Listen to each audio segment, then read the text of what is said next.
नाज़रीन, औरंगाबाद शहर की 3 असेंबली सीटों की वोटों की गिनती अलग अलग मकामात पर चल रही है। सुबह 8:30 बजे वोटों की गिनती का आगाज़ हुआ। औरंगाबाद मशरक़ी असेंबली हल्के में भी और मगरिबी असेंबली हल्के के साथ साथ सेंट्रल असेंबली हल्के में इस वक्त सियासी पारा हाई हो चुका है। जैसे जैसे घड़ी में वक्त का कांटा आगे बढ़ रहा है नाजरीन, औरंगाबाद शहर का सियासी टेम्परेचर भी वक्त के साथ बढ़ता जा रहा है। लोगों में एक तरह का उत्साह है, एक तरह की बेचैनी है। लोग इसी इंतज़ार में है कि जल्द से जल्द वोटों की काउंटिंग मुकम्मल हो जाए।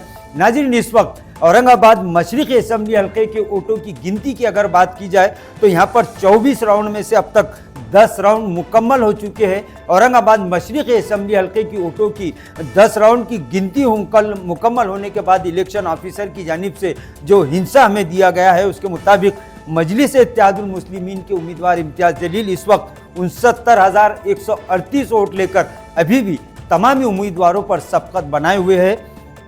वहीं 10 राउंड की काउंटिंग के बाद बीजेपी के उम्मीदवार जो इस वक्त मंत्री भी है वो लगातार इम्तियाज़ जलील के पीछे चल रहे हैं और इस वक्त 10 राउंड की काउंटिंग मुकम्मल होने के बाद अतुल सावे 15,929 वोटों तक पहुंच चुके हैं।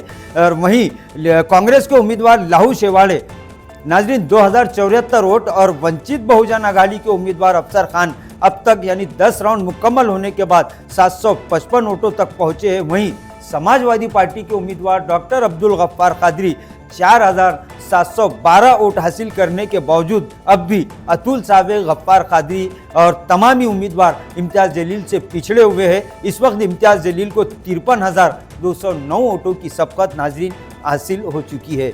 वहीं नाजरीन, सेंट्रल असेंबली हल्के की अगर बात की जाए तो यहाँ पर 23 राउंड होने हैं, जिसमें से अब 8 राउंड मुकम्मल हो चुके हैं और इस वक्त 8 राउंड की काउंटिंग मुकम्मल होने के बाद शिवसेना के उम्मीदवार प्रदीप जायसवाल 41,791 वोट हासिल कर चुके हैं। वहीं मजलिस इत्तेहादुल मुस्लिमीन के नासिर सिद्दीकी 13,805 वोट और कांग्रेस के बाला साहब थोरात ने इस राउंड में सबको चौंका दिया है। लगातार वो आगे बढ़ते दिखाई दे रहे हैं, जिन्होंने 15,654 वोट हासिल करके मजलिस के उम्मीदवार नासिर सिद्दीकी को तीसरी पोजीशन पर लाकर खड़ा कर दिया है। वहीं वंचित बहुजन अघाड़ी के उम्मीदवार जावेद कुरैशी की नाजरीन अगर बात हो तो 3,180 वोट जावेद कुरैशी हासिल कर चुके हैं। लेकिन इन सब के बीच में कुल मिलाकर प्रदीप जायसवाल 26,137 वोटों की लीड से आगे है और यहाँ का माहौल भी अब धीरे धीरे नाजरीन बेचैनी आवाम के अंदर पैदा करता जा रहा है। वहीं मगरिबी असेंबली हल्के की अगर बात की जाए तो नाजरीन यहाँ पर 29 में से 12 राउंड की काउंटिंग मुकम्मल हो चुकी है। 12 राउंड की वोटों की गिनती के बाद इलेक्शन ऑफिसर ने जो हिंसा हमें दिया है उसके मुताबिक संजय शिरसाट 53,427 वोट हासिल कर चुके हैं। वहीं महाविकास आघाड़ी के उम्मीदवार राजू शिंदे 44,303 वोट लेकर लगातार संजय शिरसाट के पीछे पड़े हुए हैं। संजय शिरसाट को इस वक्त 9,124 वोटों की सबकत हासिल है। नाजरीन, तीनों ही असेंबली हल्के में कड़ा मुकाबला होने जा रहा है। लोगों में एक तरह की बेचैनी है।